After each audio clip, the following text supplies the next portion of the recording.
Hello and welcome to Matchpoint Paradox. We are here at the end of the game between the Chennai Super Kings and the Punjab Kings. And we have news that Chennai Super Kings is now the first team to be eliminated from playoff contention in IPL 2025. Who better than two CSK fans to come and talk to you about this game? Ayan, this is CSK's fifth consecutive loss at home. Never before in a season have they endured this. And it's also their second consecutive loss to PBKS. They had suffered a close loss in an earlier game in Mullanpur. So what are you feeling? Where do you think CSK went wrong today? Right, Anish, firstly, it's quite ironic that the fifth defeat at home came on a day when the batting seemed to have clicked. However, it was in a way the batting that really cost the team dearly again, because as MS Dhoni later said in the post-match presentation, this was one of the best wickets Chepauk has produced this year. So while 190 on paper looked like a good total, we all saw how Acharya turned the tables on CSK with that hat trick later on. So they were always 30, 40 runs short, I felt. And that's what made the difference. And speaking of batting, now that CSK have been eliminated, if you look at the top orders of the two teams, of course, CSK have now started using Ayush Matre and Rashid, which is a good move looking forward. But compare it to Punjab's top order, which has been consistently good throughout, and you see where the problem is. And this does not mean they have to do away with this opening pair. They have to look forward. They have to keep faith, which they normally do. Kudos to the way Sam Curran batted as well. Deval Brevis showed signs of his T20 brilliance. I just felt that CSK is overthinking this Ravindra Jadeja at number 4 strategy. When you have a power hit of Brevis's caliber, he has to bat above Jadeja no matter what, unless of course the pitch merits a different kind of approach. So this little things here and there which have cost CSK the season. But batting, I think this is as close as CSK got to perfection, I would say. But again, the hat trick from Chennai came out of nowhere and derailed their batting.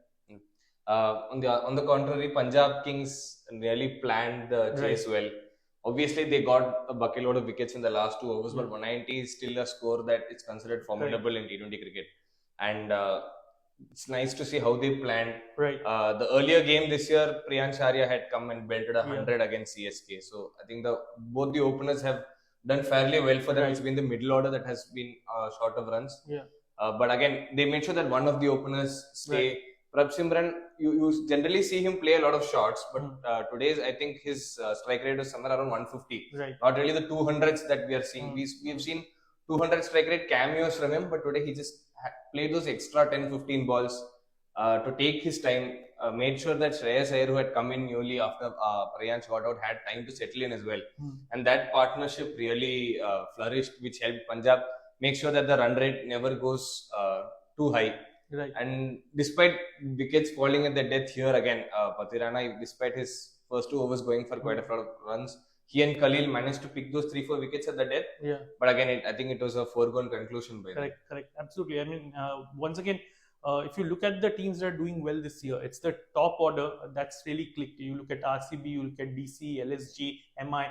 The openers, the top 3 have been consistently contributing, whereas CSK had struggled. Of course, there's a new opening pair. They've used too many players as well, which suggests that always, across formats, constant chopping and changing is a sign of being unsure of where you lie as a team.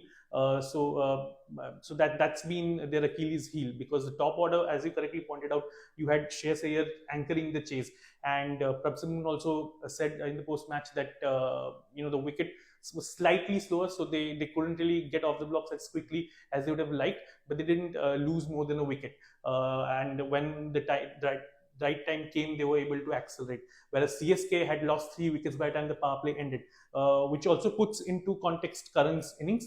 But unfortunately, they haven't been able to sort of cash in on the power play throughout. So that's one thing that CSK management will look into ahead of the next season. Moving on to the bowling, of course, Chahal, was held back for Mahendra Singh Dhoni. He came on, Dhoni hit a six first ball. It looked like he will banish his ghost, but what an over that was. Did you feel that was one of the major turning points? Correct. I feel if Dhoni hadn't come, if CSK hadn't lost that wicket, Chahal wouldn't have completed his quota of overs because I think they had their premium pacers, Yance and Arshdeep had overs left. But again, this is a tactic we have seen captains use continuously against MSD. Bring on the spinner, make sure the ball turns away from him. He is not somebody who plays the lofted shot over cover as much against spin. His boundary hitting against spin is restricted to the leg side. So I think good think tank has done its job there. But when that first ball went for six, again, there's obviously questions when you bowl spin in the 19th over. Even miss hits go boundaries these days. But again, good vindicated Shreyas Iyer's decision to give the ball to Chahal, who was having an off day. And those 3 wickets, I think I can't blame the other 2 batters for getting out. They had probably 8 balls left and had to slog from ball 1. Anshul Kamboj came in as impact player, dismissed first ball. Deepak Hooda and Noor Ahmad as well. So I mean, it made sense for them to slog from ball 1. It just clicked for Yuzvendra Chahal. His second IPL hat-trick in his career. I think 2 years back he had picked one for RR as well. So again, even without that hat-trick, they were probably still 10-15 runs short at that stage, looking at how the pitch played in the second innings. Talking about one great bowler in that side, another bowler who has been CSK has been very dependent on over the last 2 years was Matisha Pathirana. We saw a graphic that said his strike rate, his economy rate before this season was 7.88 and this year it suddenly jumped to 10.26. So is that the reason why CSK is bowling? Do you think that Pathirana's form is of a big concern for the team? Of course it is. I mean, we've seen in the past that Dhoni has used him at the depth. He's been a strike bowler. They like to hold him back and bring him in the second half of the innings. He bowls a couple of overs right after, say, the 10th over and then comes back depending on the match situation. So him not clicking has been a major factor. And of course, the fact that Chennai Super Kings, and they have admitted as much, have struggled to come to terms with the pitch that they have got at home, which says a lot. This was, of course, a very good wicket to bat on, but largely speaking, it seemed that they've been in 2 minds on the kind of wicket they are playing on, which is never a good sign for a team, especially playing at home. And if you look at their middle order as well, I would like to just, before we wrap up, talk about Punjab Kings middle order.